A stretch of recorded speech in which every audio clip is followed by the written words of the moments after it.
పితా పుత్ర పవిత్ర ఆత్మ నామమున ఆమెన్. హీ లిఫ్ట్స్, ఆయన లేవనెత్తును అని ఆధ్యాత్మిక కార్యక్రమమునకు మిమ్మల్ని అందరినీ ప్రేమపూర్వకముగా ఆహ్వానిస్తున్నాను. క్రీస్తునాథుని యందు ప్రియమైన సహోదరి సోదరులారా, ఈనాడు సత్యశ్రీ సభ పాస్కా 3వ ఆదివారమును కొనియాడుతున్నది. వాక్య ధ్యానాంశంలోకి వెళ్ళే ముందు ఒక సంఘటనను పరిశీలన చేద్దాం. సర్ ఎర్నెస్ట్ షాకిల్టన్ అనేటువంటి వ్యక్తి తనతో పాటుగా 27 మంది సిబ్బందితో ఒక ఓడలో ప్రయాణమయ్యాడు. కానీ సముద్రములో ఆయన మంచు గడ్డల మధ్య ఆ ఓడ నలిగిపోయి మునిగిపోయింది. నెలల తరబడి ఈ 27 మంది సిబ్బంది ఆ మంచుగడ్డలపైనే గడిపారు. ఒక రోజున ఆయన నిర్ణయం తీసుకొని ఆయన తనతో పాటుగా మరొక ఇద్దరిని తీసుకొని చిన్న పడవలో అత్యంత ప్రమాదకరమైన జార్జియా సముద్రము గుండా ప్రయాణం చేయాలి. దాదాపు 800 మైళ్ళు ప్రయాణం చేయాలి.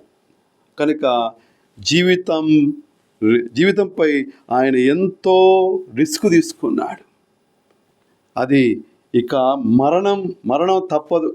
అలాంటి వాళ్ళందరూ విడిచిపెట్టేసి ఇక మరణ భయం లేకుండా ఇతను ఇంకొక ఇద్దరిని తీసుకొని ఆ జార్జియా సముద్రం గుండా 800 మైళ్ళు ప్రయాణించాడు. రాకాసి అలలు, గడ్డ కట్టించే చలిగాలులు తట్టుకొని ఆయన 800 మైళ్ళు ప్రయాణించి సముద్ర ప్రయాణం గుండా తీరానికి చేరుకున్నారు.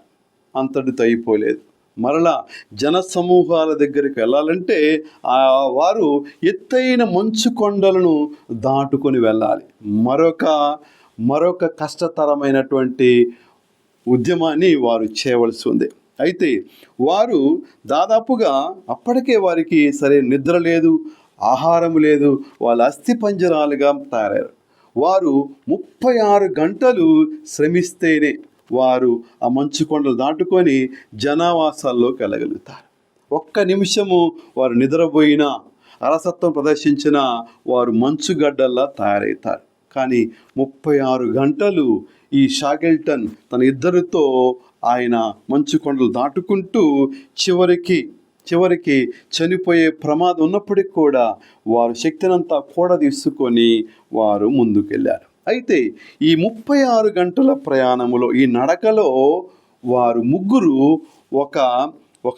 ఒక అనుభవాన్ని పొందుకున్నారు. ఏమిటి అనుభవం అంటే, వారు నడుస్తున్న సమయంలో వారి ప్రక్కనే 4వ వ్యక్తి నడుస్తున్నట్టుగా, వారికి మార్గం చూపిస్తున్నట్టుగా, వారికి బలపరుస్తున్నట్టుగా, వారిని ప్రేరేపిస్తున్నట్లుగా, వారికి తోడ్పాటును అందిస్తున్నట్లుగా ఆ అనుభవాన్ని పొందుకున్నారు. కానీ ముగ్గురు ఏ ఒక్కసారి కూడా ఆ విషయాన్ని ఇతరులతో పంచుకోలేదు, తెలియచేయలేదు, ఆ యొక్క సంభాషణ బయటికి తీసుకురాలేదు. కానీ వారు ఒడ్డుకు వచ్చిన తర్వాత ఒకరికి తెలియకుండా ఒకరు, ఇదిగో మనకు తెలియకుండా ఒక వ్యక్తి నడుస్తున్నారని గుర్తించారా అన్నప్పుడు ముగ్గురు కూడా ఆశ్చర్యం, వారి ముఖాల్లో ఆనందం. అవును, ఈ అనుభవం నేను పొందుకున్నాను, నన్ను నడిపిస్తున్నట్టుగా, ప్రేరేపిస్తున్నట్టుగా, మార్గాన్ని చూపిస్తున్నట్టుగా అనుభవం పొందుకున్నాను. ముగ్గురు ఒకేసారి అనుభవాన్ని తెలియచేసి ఉన్నారు. ఆ తెలియని వ్యక్తి ఆ ప్రభువైన క్రీస్తే అని వారు గుర్తించారు. ప్రియమైన సోదరి సోదరులారా, ఈనాటి సువిశేషంలో కూడా ఎమ్మావు మార్గములో యేసు శిష్యులతో నడిచాడు. కానీ వారు యేసు అని గుర్తించలేదు. ఈ షాకిల్టన్ బృందం కూడా నడుస్తున్న సంతసేపు కూడా ఆయన చూడలేకపోయినా అతని ఉనికిని, అతని ప్రేమను, ఆయన చూపించు బలాన్ని, ఆయన చూపించు మార్గనిర్దేశత్వాన్ని గుర్తించారు ఈ షాకిల్టన్ బృందం. యేసును కలిసిన తర్వాత శిష్యులు తిరిగి యెరూషలేమునికి వెళ్ళి ఆ సంతోషాన్ని తోటి శిష్యులతో పంచుకున్నారు. ఈ షాకిల్టన్ బృందం కూడా సురక్షితంగా జనావాసంలోకి చేరిన తర్వాత వారు వెంటనే మిగిలిన బృందాన్ని వారు సురక్షితముగా ప్రాణాలతో బయటకు తీసుకొని వచ్చి ఉన్నారు. మన కష్టాల్లో, మన వేదనలో మన ప్రక్కన ప్రభు ఉంటాడని, ఆనాడు ఎమ్మావు మార్గములో ఏ విధముగా ప్రభు వారికి మార్గనిర్దేశం చేసి ప్రభు అదే విధంగా బలపరిచి ఉన్నాడు.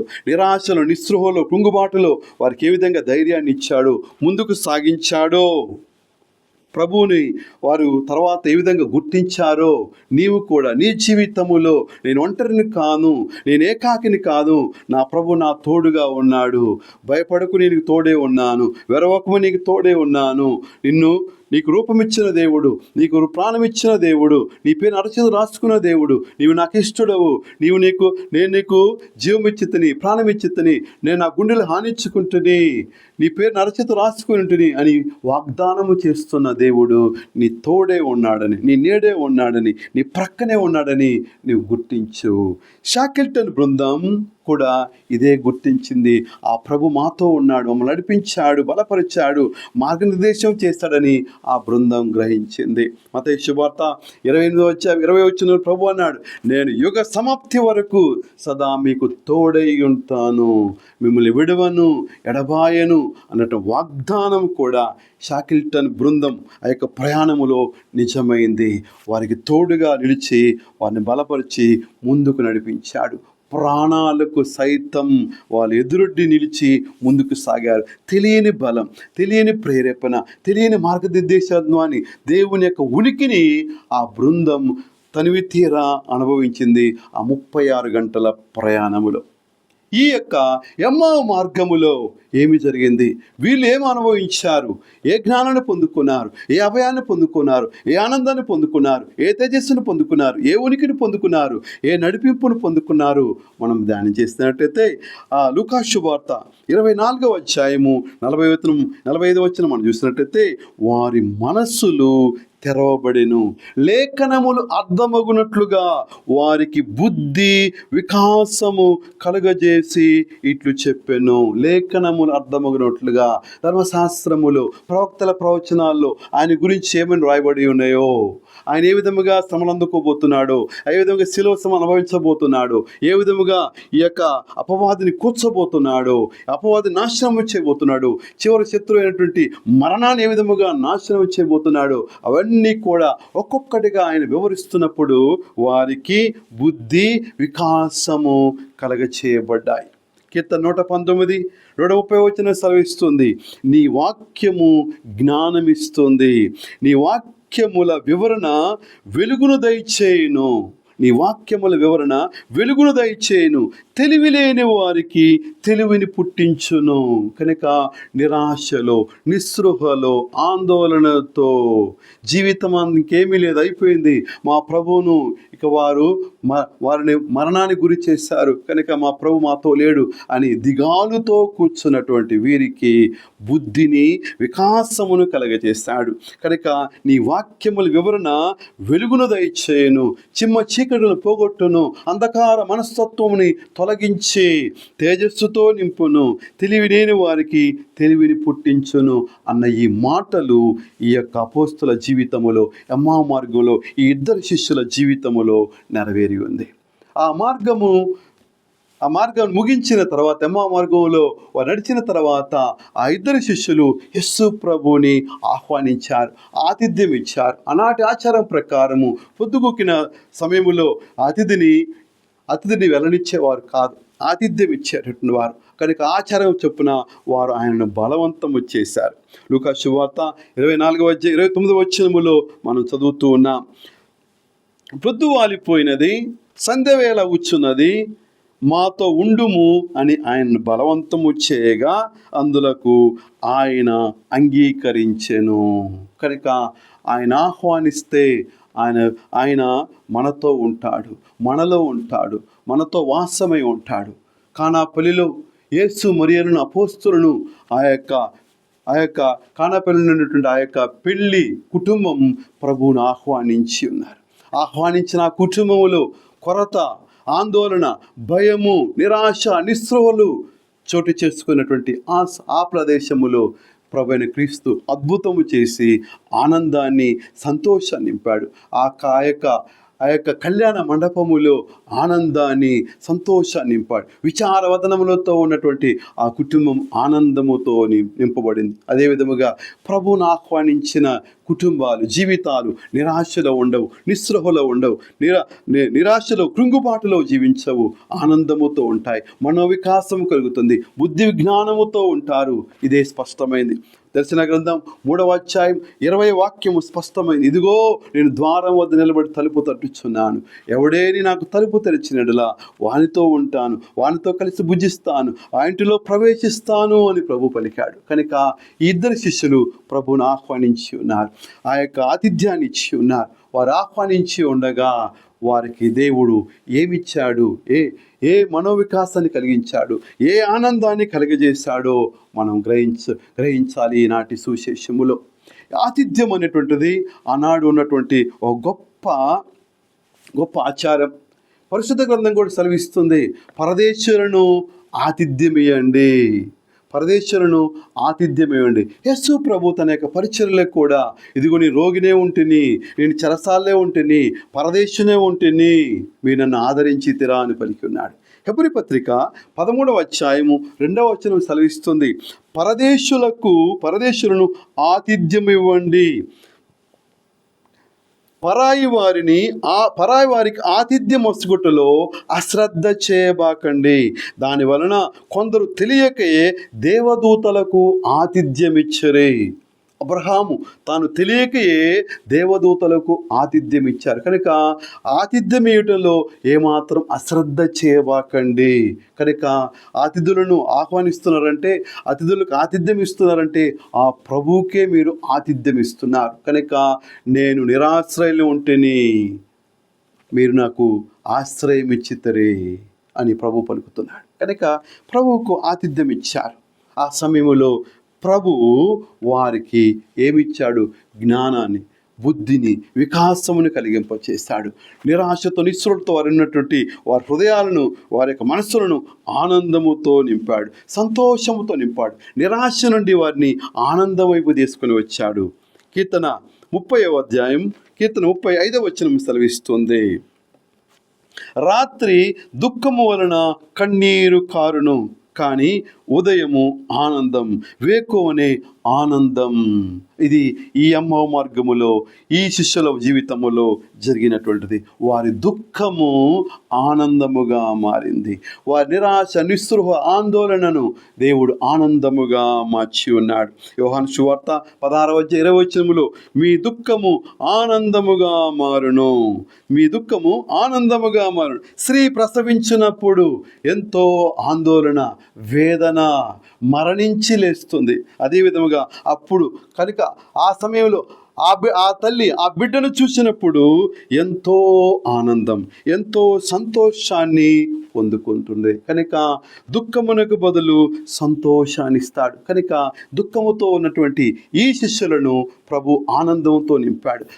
అనేకమైనటువంటి తనను గురించినట్టు ప్రవచించిన ప్రతి ప్రవచనాన్ని ఒక్కొక్కటిగా, ప్రతి లేఖనాన్ని వివరిస్తున్న సమయంలో వారు ఆనందాన్ని, వారి హృదయాలు తేజరిల్లాయి, వారి మనస్సులు జ్ఞానాన్ని, బుద్ధిని, వికాసమును కలిగి ఉంది. వారి యొక్క దుఃఖము, నిరాశ ఆనందముగా మారి ఉన్నది.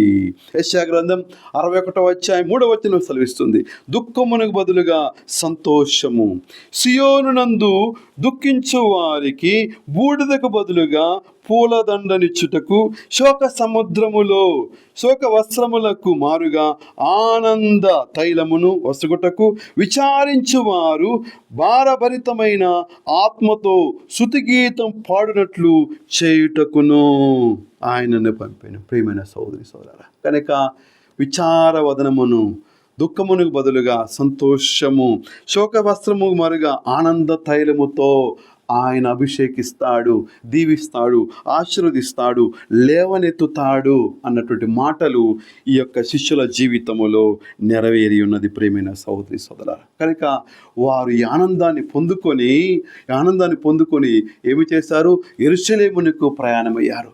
తక్కిన శిష్యులకు చెప్పటానికి, సాక్ష్యం ఇవ్వటానికి, పొందుకున్నటువంటి ఆనందం, పొందుకున్న సంతోషం వారు ఇంకా తట్టుకోలేక వారు యెరూషలేమునకు ప్రయాణమై తోటి శిష్యులకు ఈ గొప్ప ఆనందాన్ని, ఈ సంతోషాన్ని, ఈ అనుభవాన్ని పంచుకోవటానికి వారు యెరూషలేమునకు వెళ్ళారు. లూకా సువార్త 24వ అధ్యాయం 33వ వచనములో, వెంటనే వారు యెరూషలేమునకు తిరిగి వెళ్ళిరి. పొందుకున్నటువంటి గొప్ప అనుభవానికి సాక్ష్యం ఇవ్వటానికి, ఆ అనుభవాన్ని వారితో కూడా పంచుకోవటానికి వారు యెరూషలేమునకు ప్రయాణమయ్యారు. అపోస్తుల కార్యములు 1వ అధ్యాయము 8వ వచనం సెలవిచ్చిన విధముగా, మీరు నాకు సాక్షులు. పవిత్ర ఆత్మ మీపై దిగి వచ్చినప్పుడు మీరు శక్తిని పొందుదురు కనుక మీరు యెరూషలేములో, యోదయ, సమరయ, భూదిగంధంతముల అంతటా కూడా మీరు నాకు సాక్షులై ఉందురు అన్న ప్రభు మాటలు సార్థకమయ్యాయి. కనుక వారు వెంటనే యెరూషలేమునకు వెళ్ళారు. ఈ యెరూషలేమునే కాకుండా వారు పరిశుద్ధాత్మను పొందుకున్న తర్వాత పెంతెకోస్తు దినాన ఆత్మ దిగి వచ్చినప్పుడు, ఆత్మ బల సంపన్నులైనప్పుడు యోదయ, సమరయ, భూదిగంధంతముల ఈ లోకములో మొత్తం కూడా ఇద్దరిద్దరు చొప్పున వారు ఖండాంతరాలకు వెళ్ళి, భూదిగంతములకు వెళ్ళి ప్రభుని గురించి సాక్షులై ప్రభుని ప్రకటించి ఉన్నారు. ఎందుకనగా వారు పొందుకున్న అనుభవం, ఆ పొందుకున్న వరప్రసాదం, ఆ పొందుకున్న ఆనందం వారిని స్తబ్దుగా ఉంచట్లేదు. ఎందుకనగా ఆ వాక్కు, ఆ జీవప్రసాదం, ఆ యొక్క ప్రభు యొక్క అనుభవం అది నిప్పులా వారిని దహిస్తూ ఉంది, నిప్పులా వారిని దహిస్తూ ఉంది. అందుకే ప్రభు వారు పలుకుతూ ఉన్నారు. ఏమని పలికారు? లూకా సువార్త 24:32 వచనములో, ఆయన మార్గములో మనతో మాట్లాడుచున్నప్పుడు మన హృదయాలు మండలేదా, మన హృదయాలు ప్రజ్వరలేదా? అందుకే ఆ ప్రేమాగ్ని, ఆ యొక్క పొందుకున్న అనుభవం, ఆ పొందుకున్నటువంటి ఆ గొప్ప అనుభూతిని వారు ముడుచుకోలేకపోతున్నారు, శబ్దుగా ఉండలేకపోతున్నారు. దాన్ని ప్రకటించడానికి, సాక్ష్యం ఇవ్వటానికి యెరూషలేములోనికి బయలుదేరి ఉన్నారు. ఎందుకనగా ఆ వాక్కు, ఆ క్రీస్తు అనుభవం అది అగ్ని వంటిది, మండే స్వభావం అది, అది దహించేటటువంటిది. ప్రేమాగ్నితో, దేవుని యొక్క ఆత్మానుభవంతో నిండినటువంటి ఈ బిడ్డలు, ఈ అపోస్తులు వారు యెరూషలేమునకు ప్రయాణమయ్యారు. ఇర్మీయా గ్రంథం 20వ అధ్యాయం 7 నుండి 9 వచ్చిన మనకు స్పష్టపరుస్తుంది. నీ వాక్యము అగ్ని వలె ఉంటుంది, నీ వాక్యం హృదయాలలో అగ్ని వలె మండుచు నా ఎముకల్లోనే అది మూయబడి ఉన్నది అని చెప్పేసి వాక్యం సెలవిస్తుంది. కనుక క్రీస్తు అనుభవాన్ని పొందుకున్నటువంటి, పునరుత్థాన క్రీస్తును స్పృశించినటువంటి, తాకినటువంటి ఈ జీవితాలు సాక్ష్యమే, భూదిగంతములకు సాక్ష్యం ఇవ్వటానికి, యెరూషలేమును, సమరయ సాక్ష్యం ఇవ్వటానికి తపిస్తూ ఉన్నారు. నీ వాక్కు, నీ మాటలు దహిస్తూ ఉన్నాయి, నీ వాక్కులు దహిస్తూ ఉన్నాయి. ఇర్మీయా గ్రంథం 23వ అధ్యాయం 29వ వచనం సెలవిస్తుంది, నీ వాక్కు నిప్పు వలె దహింపదా, సమ్మెట వలె, సుత్త వలె రాళ్ళను బ్రద్దలుగా చేయదా, అవినీతిని, అజ్ఞానమును, పాపమును, చీకటిని, ఆందోళన, నిరాశ, నిస్పృహను, కృంగుబాటును అది బ్రద్దలు చేయదా. నీ వాక్కు నిప్పు వలె దహిస్తుంది, సమ్మెట వలె రాళ్ళను బ్రద్దలు చేస్తుంది. కనుక అనుభవాన్ని పొందుకున్నారు. ఆ దహించు అగ్ని వలె అనుభవాన్ని, ఆ పునరుత్థాన క్రీస్తు యొక్క అనుభవాన్ని పొందుకున్నారు. ఎమ్మావు మార్గములో ఆయన మనతో మాట్లాడుచున్న సమయంలో మన హృదయాలు మండలేదా, ప్రజ్వరిల్లలేదా?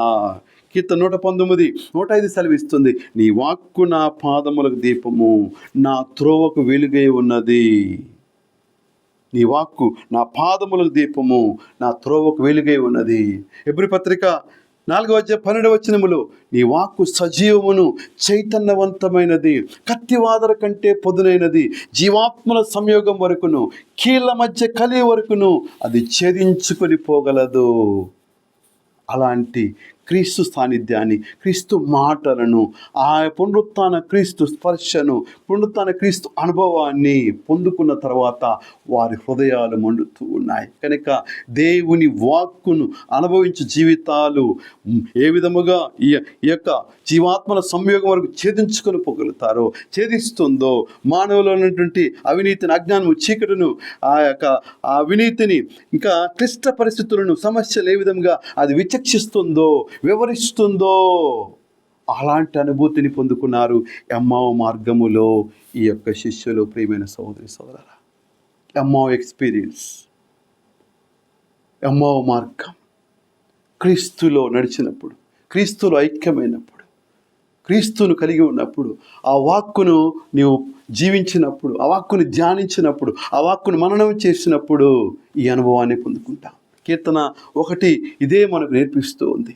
ధర్మశాస్త్రాన్ని పారాయణ చేయవాడు, ధ్యానించేవాడు, మననం చేయవాడు ఏటు ఒడ్డు నాటబడిన చెట్టులా ఉంటాడు, పచ్చగా ఉంటాడు, ప్రతికూల పరిస్థితి ఎదుర్కొంటాడు, బెట్టను ఎదుర్కొంటాడని సెలవిస్తుంది. అదే విధముగా క్రీస్తు అనుభవాన్ని, క్రీస్తును తాకినప్పుడు, క్రీస్తు అనుభవంలోనికి వచ్చినప్పుడు, ఆయన ధ్యానించినప్పుడు, ఆయన శిలువ శ్రమల మరణాన్ని ధ్యానించినప్పుడు, ఆయనతో ఐక్యమైనప్పుడు, నీకు కూడా ఈ అనుభవం ఏర్పడినప్పుడు నువ్వు స్తబ్దుగా ఉండలేవు.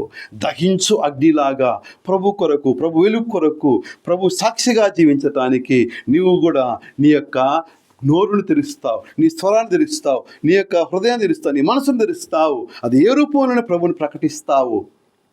నీ యొక్క ప్రసంగాల ద్వారా కావచ్చు, నీ జీవితం ద్వారా కావచ్చు, నీ సాక్ష్యం ద్వారా కావచ్చు, నీ జీవిత ప్రయాణం ద్వారా కావచ్చు, ఏ రీతిగా అనుభవాన్ని ఇతరులతో పంచుకుంటావు. మా మార్గంలో వీరు పొందుకున్న అనుభవాన్ని వెంటనే వెళ్ళి వారు యెరూషలేమునకు వెళ్ళి తోటి శిష్యులకు ఈ గొప్ప సాక్ష్యాన్ని ఇచ్చి ఉన్నారు. పునరుత్థాన సాక్ష్యాన్ని వారు పంచుకొని ఉన్నారు. లూకా సువార్త 24:34 మనం చదువుతున్నాం. ప్రభు నిజముగా లేచెను. అక్కడ 11 మంది శిష్యులను వారితో ఉండిన వారును ప్రభు వాస్తవముగా సజీవుడే లేచెను, సీమోను కనబడెను అని వారు చెప్పుకొనుచుండిరి. వారు వెళ్ళేసరికి ఇదిగో ప్రభు లేచెను, సీమోను కనపడ్డాడు, మిగిలిన 11 మంది కూడా కనపడని చెప్పుకొనుచున్నారు. అపోస్తల కార్యములు 2:32 మనం వింటున్నాం. ఈ యేసును దేవుడు సమాధి నుండి లేపెను, జరిగిన ఈ విషయములకు మేమందరము సాక్షులము.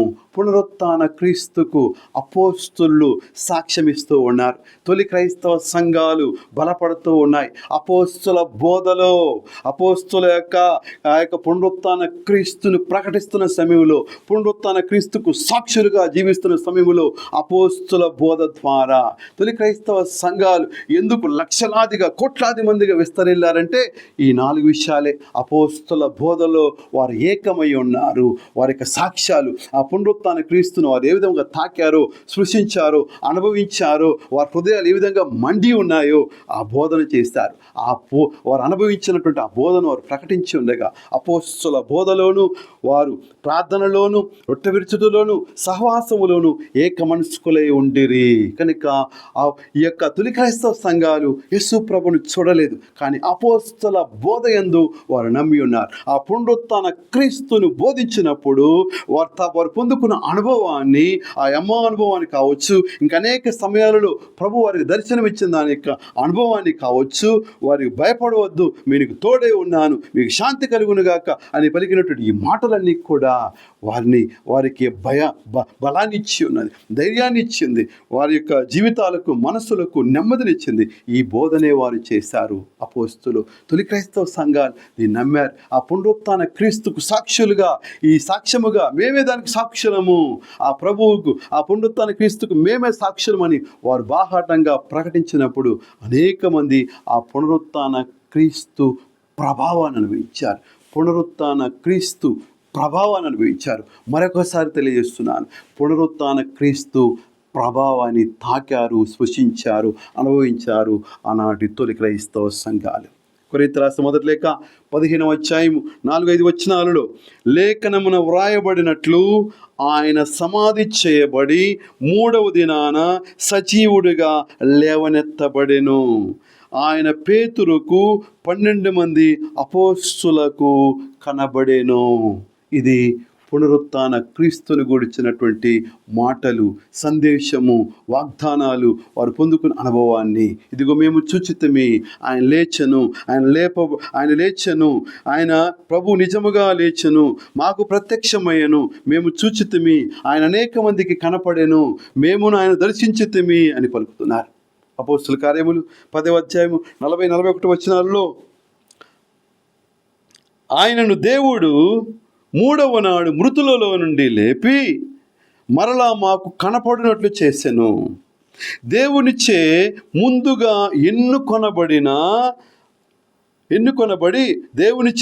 ఎన్నుకొనబడి ఆయనకి సాక్షులమై ఉన్న మాకు మాత్రమే కానీ ఆయన ఇతరులకు కనిపించలేదు. దేవుడు ఆయనను మృతులలో నుండి లేపిన తర్వాత మేము ఆయనతో అన్నపానీయాలు పుచ్చుకుంటిమి, మేమే సాక్షులము. కనుక ఆయన జీవించి కనపడ్డాడు. ఆయన మృతులకు దేవుడు కాదు, ఆయన సజీవులకు దేవుడు, ఆయన సజీవుడు. కనుక ముందుగా ఆయన మమ్మల్ని ఎన్నుకున్నాడు, ఆయన మాకు దర్శనమిచ్చాడు. మేము ఆయన సృష్టించాం, తాకాం. ఆయనతో పాటు మేము అన్నపానీయములను పుచ్చుకున్నాము. ఇదిగో నేను దయ్యమును కాదు, ఇదిగో నీ లేచితని, నేను తిరిగి లేచితని, ఇదిగో అని చెప్పేసి వారితో ఆయన రొట్టెను చేపను తిని ఉన్నాడు. కనుక ప్రభు పునరుత్థాన క్రీస్తును దగ్గరగా అనుభవించినటువంటి ఈ అపోస్తులు తాము పొందుకున్న అనుభవాన్ని ఇతరుల శిష్యులతో పాలుపంచుకున్నారు. వారు పొందుకున్న అనుభవాన్ని మరలా వాళ్ళు పంచుకొని ఉన్నారు. ఈ రీతిగా ఈ అపోస్తులు తరచుగా ఈ పునరుత్థాన క్రీస్తు యొక్క దర్శనాన్ని పొందుకున్నారు. ఆయన సృష్టించారు, ఆయన తాకి ఉన్నారు, ఆ అనుభవాన్ని పొందుకొని ఉన్నారు. ప్రియ సహోదరుడా, నీ జీవితంలో ఈ అనుభవాన్ని పొందుకున్నావా?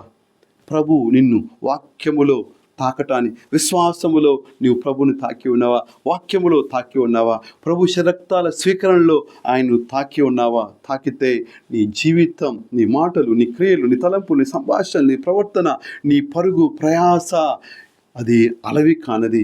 ఎవ్వరూ నిన్ను ఆపలేదు. దుప్పివలే ప్రభు కొరకు ఆరాటపడతావు. ఈ అపోస్తులు ఏ విధముగా యెరూషలేము, యోదయ, సమరయ, భూదిగంతములకు ఏ విధముగా ప్రభుని ప్రకటించారో నీ మాటల ద్వారా, నీ క్రియల ద్వారా, నీ జీవితం ద్వారా ఆ పునరుత్థాన క్రీస్తుని నలుదశలా నువ్వు చాటి చెప్పగలుగుతావు. ఆ అనుభవాన్ని పొందుకొని నీవు ప్రకటించగలుగుతావు. నువ్వు స్తబ్దుగా ఉండలేవు. వారు లేచి ముందుకు వెళ్ళారు. ఎందుకనగా ఆయన మనతో మాట్లాడుచున్నప్పుడు మన హృదయాలు మండలేదా? మన హృదయాలు ప్రజ్వరలేదా?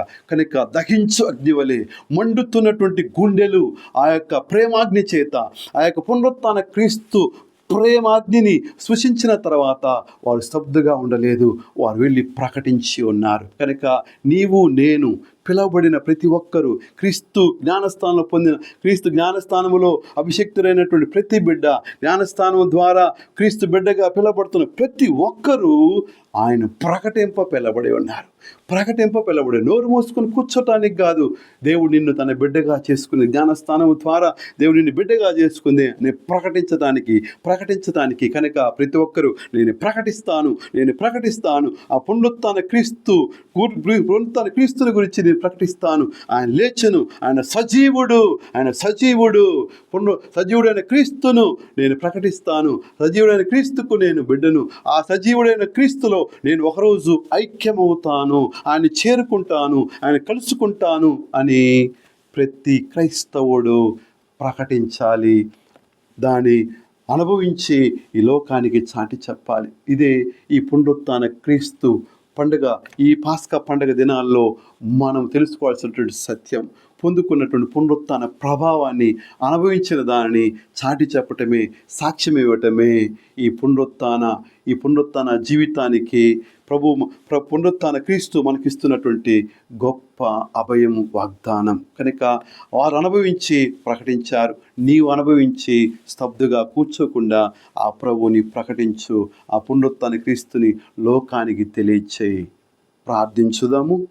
తండ్రి, నాడు ఎమ్మావు మార్గములో వెళ్తున్న శిష్యులు నిరాశతో, కృంగిపోయిన హృదయాలతో ఉన్నప్పుడు నీ కుమారుని క్రీస్తు వారికి తోడై నడిచినట్లుగా ఈరోజు మా జీవిత ప్రయాణములో కూడా నీవు మాకు తోడుగా ఉన్నావని నమ్ముచున్నాము. ప్రభువా, మా చుట్టూ ఉన్న కష్టాలను చూసి మేము నిరాశ చెందకుండా మా ప్రక్కనే ఉన్న నిన్ను గుర్తించే జ్ఞానాన్ని మాకు ప్రసాదించండి. నీ లేఖనాలను మేము ధ్యానిస్తున్నప్పుడు ఆ శిష్యుల హృదయాలు మండినట్లుగా మా హృదయాలను నీ సత్యముతో రగిలించండి. లోకపు చీకట్లు మమ్మల్ని ఆవరించినప్పుడు మమ్మల్ని విడిచి వెళ్ళక మాతో ఉండమని మేము వేడుకొనిచున్నాము. మా ప్రభు అయిన క్రీస్తు ద్వారా ఈ మనవి చేయుచున్నాము. ఆమేన్. ప్రభు మీతో నుందురుగాక, మీ ఆత్మతో నుందురుగాక. సర్వశక్తుల సర్వేశ్వరుడు పితా, పుత్ర, పరిశుద్ధాత్మ మేము దీవించి ఆశీర్వదింతురుగాక. ఆమేన్. ఆత్మీయ సందేశం మిమ్మల్ని ఆత్మీయంగా బలపరచడంలా ఇతరులతో పంచుకొని వారు కూడా ఆత్మీయంగా బలపడటకు దోహదపడగలరని మనవి. మరిన్ని ఆత్మీయ సందేశాల కోసం ఈ ఛానల్ సబ్స్క్రైబ్ చేసుకోగలరని మనవి. God bless you.